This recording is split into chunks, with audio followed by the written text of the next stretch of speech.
Nothing I'd rather be singing for today than this, I just want to say. As much as I'd love to lead a sing-along, I know at the moment that's not so COVID safe. I'm not here to create any more risks, so I want to suggest gentle humming, which could actually be quite powerful, I think. Okay, so hum along if you know this.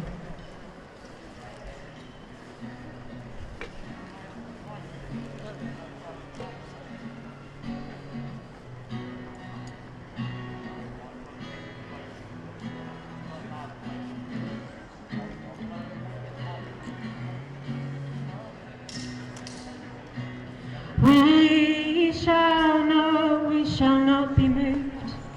We shall not be moved, just like a tree standing by the waterside. We shall not be moved. We're on our way to heaven. We shall not be moved. We're on our way to heaven. We shall not be moved, just like a tree standing by the waterside. We shall not be moved. We shall not be moved. We shall not be moved, just like a tree standing by the waterside. We shall not be moved. Well, we're on the boat to freedom, we shall not be moved. We're on the boat of famine. The path of oppression that led to this is concealed behind a gate of superficial compassion and hazed with the smoke of meaningless words. We witness our mother suffocate. We watch her lungs burn. We observe her drowning and allow for her perishing. This is systematic failure to the highest degree. This is hellish. This is criminal. This is a case to be taken to the highest of powers, and that power is the people. When I look upon our world leaders and the UK government, I see humans, yet no humanity. It is their business as usual. Our bullets are man's apathy. Our price is everything entirely, and our sacrifice is life itself. Tell me who will stand and who will speak in the air we breathe. I say I got my bike's back in camp with a table on it. The water we drink is contaminated, and the land we live on is decimated. There will be nobody to stand and nobody to speak. We must abandon our egos, or the oceans will rise and drown them out. We must detach from apathy, or the trees will burn and it will suffocate with us. We must act now, or our ability to do so will be sharply executed. This is not democracy, and we are not the misfortunate, because I can assure you, this is not fortune, nor is it nature's will. Listen to the children, listen to the young. Can you not hear the pain in our voices? Can you not discern the anger? Can you not hear the sorrow in our words? Can you not feel our fear? Our ears bleed with the meaningless words of self-righteous leaders, because we know if justice is not sought and mitigation is not had, then we are next. We are the children. Cardiff, which is one of the most developed cities, but on the infrastructure and how that will affect it.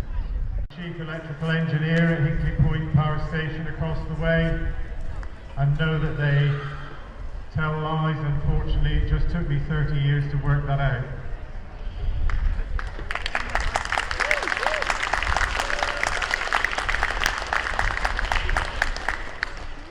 So let me remind you of a few things that you can find quite easily, but I'm not sure that the authorities, particularly those in power, really want you to be reminded of. And the first is the European Environment Agency produced a report at the end of 2019, and the Climate Change Committee produced another report in, I think it was April of this year, and they both specified rising sea levels, 2050 and at the end of this century, and they talked about low emission scenarios and high emission scenarios. They also talked about an upper bound as if it's something way beyond the beautiful region that I come from. But what is also worrying to me, and I'm not here to try and scare you, but I at least want to try and tell you one of my worries, is that back in 1981, there was a word when a major storm came on the channel, and everybody remembers it, but actually large areas of the coastline were flooded, and actually the floods came over the wall at Hinckley, which were designed such that they never would, but they did. Surprise, surprise. They are building Hinckley C now, and will assure you that it can happen. I am most concerned at Imperial College London and Bristol. I'm a member of the Cambridge University group TAPAS, which is to tackle air pollution at schools. I'm also a member of the XR scientists.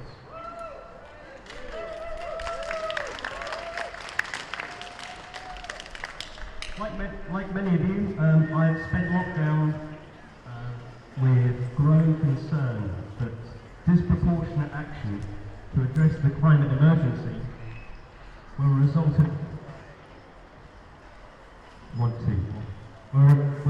in a hostile world.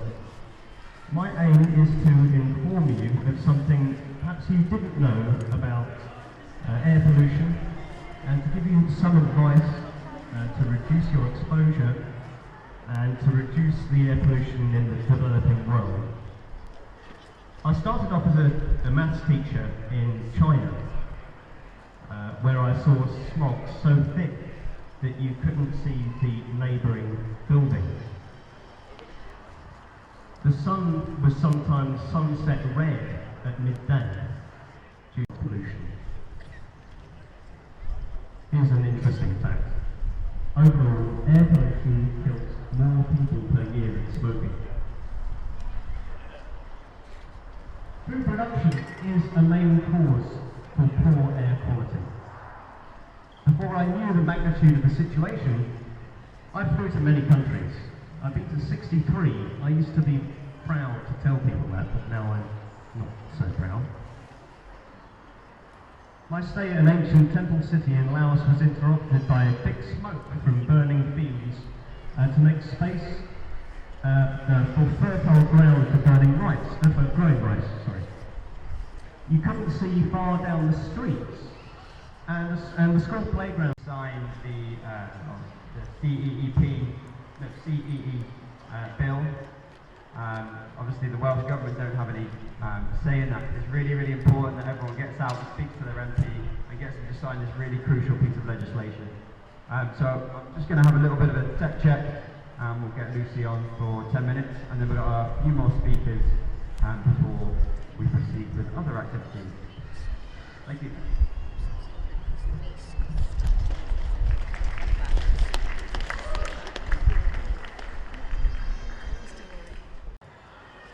Anybody want to have a go? Sorry? One piece is the land, you're right, thank you. I often get many different answers like poverty and wealth, population, north, south, but actually yes, it's one piece of the land. So hold up 1/4. Roughly speaking, this represents the land. Now, would you like to cut that one in half as well, Flo? So once you've cut that one in half of it is uninhabited. Would you like to put that half? That means, that is inhabited by people. The other half is inhabited. Now, I want you to try and cut that into 4 again, but just say cut off a little quarter of it. So 3/4 of what's left is land that's too rocky, too wet, too cold, too steep, or with soil too poor for agriculture. This year in Britain, we've lost 30% of our wheat harvest. If we think about climate change, drought is set to become a major problem. With 2 degrees of warming, drought will hit the Mediterranean and India. At 2.5 degrees, it could cause a global food deficiency. By 2080, Southern Europe will be a permanent extreme drought, as will much of the Middle East, parts of Australia, Africa, South America and China. And today these places grow much of the world's food. So we have heard about ecological breakdown. In Britain, intense farming practices have damaged our soils, destroyed over half of our biodiversity, wiping out billions of insects and birds, as well as small mammals. And this is happening now. Extreme weather just this last year has been the cause of this loss of our wheat harvest. We had heavy rain in the autumn, so they couldn't plant as much wheat. The wheat planted did not thrive in the waterlogged soil. In early and middle February and caused widespread flooding. Storm George came at the end of February. It was the wettest February on record. We then Question.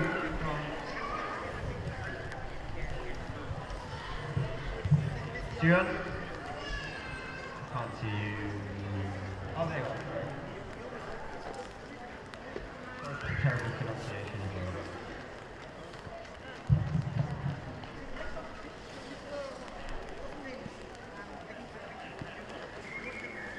Hello everyone, pnawn da pawb. Diolch cymaint am fod yma pan mae'r tywydd ddim yn wych. It really is inspiring to see people soldiering through the rain and listening to me, quite scary actually. Haven't done something like this before. So my name's Shuan and I'm here speaking for Indod, which is a movement for radical Welsh independence. So for us, independence, just like the fight against ecological collapse, is not apolitical. It will never be apolitical. And independence for us is about a means to an end. And one of the most vital ends is a Wales that protects the environment, that fights ecological collapse. So, 2 of our key principles.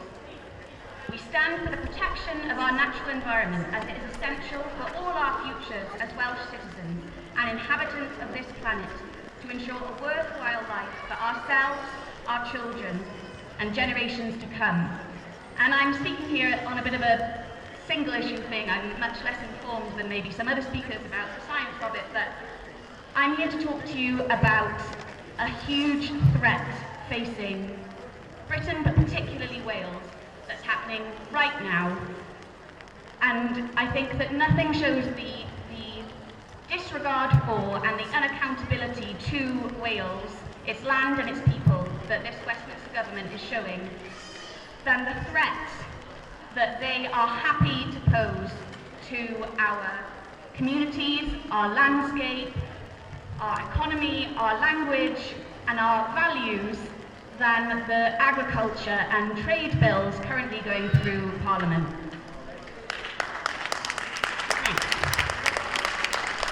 So I'm sure that this is a pretty informed crowd on this issue, but the government are essentially using Brexit to sneak through a British NAFTA, basically, handing over our food production and our food market to massive US agribusinesses, which are a threat to the health of people and of the planet. So a key thing in the agriculture bill, there was an amendment to protect our food standards in the case of any post-Brexit trade deal.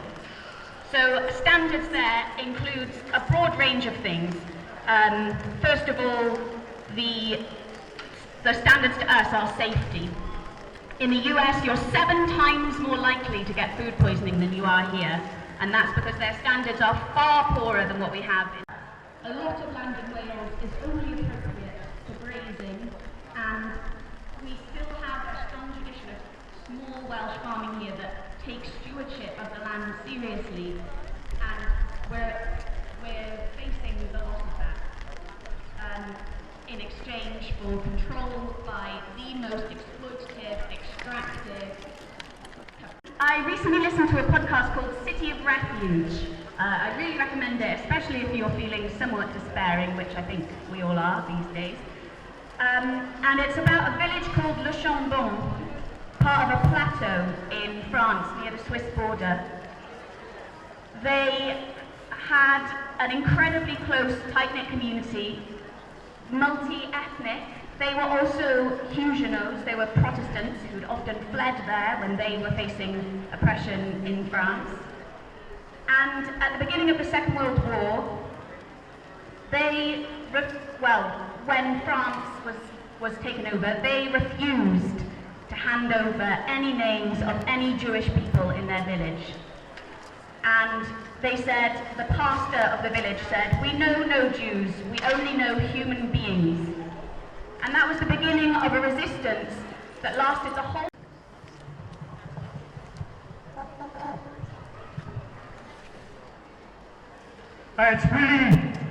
It's really great to see everyone here today. I believe that the greatest resource that we have in this struggle, in this battle, is each other.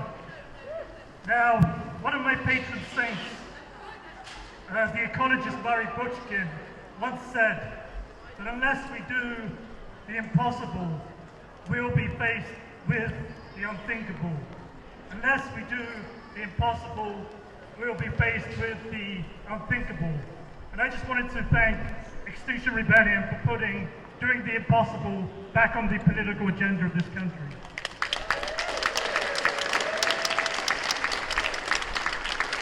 Now I should probably introduce myself, because I think sometimes when you're poor, you read about yourself in the newspaper, you hear news stories on TV, you see experts talking about your plight, but they never sort of give you a name, and they never give you an organization. So my name is Adam Johannes, and I'm from a very powerful organization called Cardiff People's Assembly, which is a local chapter of a UK organisation called the People's Assembly Against Austerity.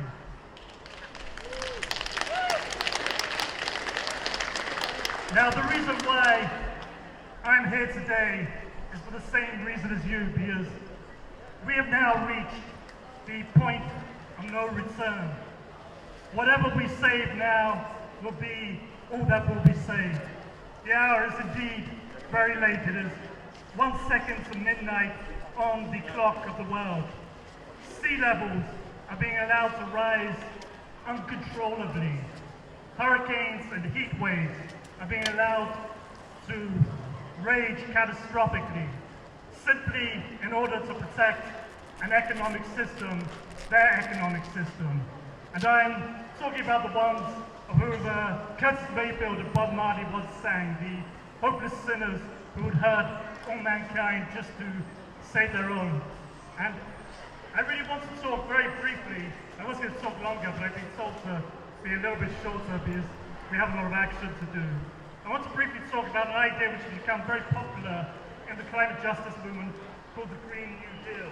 And essentially, what underpins this idea is that we need an unprecedented mobilization of the state, of government, of the economy, of society to rapidly decarbonize in a very short space of time. And really, the idea is, if we're going to make sweeping changes to deal with climate change, why don't we deal with all the other crises of our time? The crises of poverty and economic inequality, the crises of racial and gender injustice. Why don't we give economic rights and economic security to everyone? why don't we put women and black communities and minorities and marginalized people in the driving seat? And I think the other idea is that when we're building a climate justice movement, we should rest it upon the poor and dispossessed, because if we can win them over, those are the people who will fight hardest for the change, because they have the least stake in the current economic system, in the current status quo. Because there are a lot of people on this planet, the billionaire class, the corporations, the rich, who have a very big stake in keeping things where they are. So we have to really look for those social forces who have no stake in the existing system.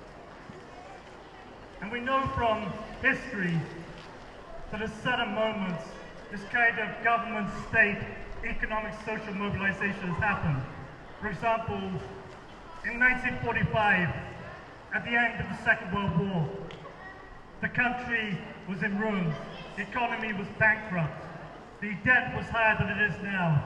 The deficit was higher than it is now. And yet we had a government who had a vision for Britain. But what I really want to say is that 40 years ago,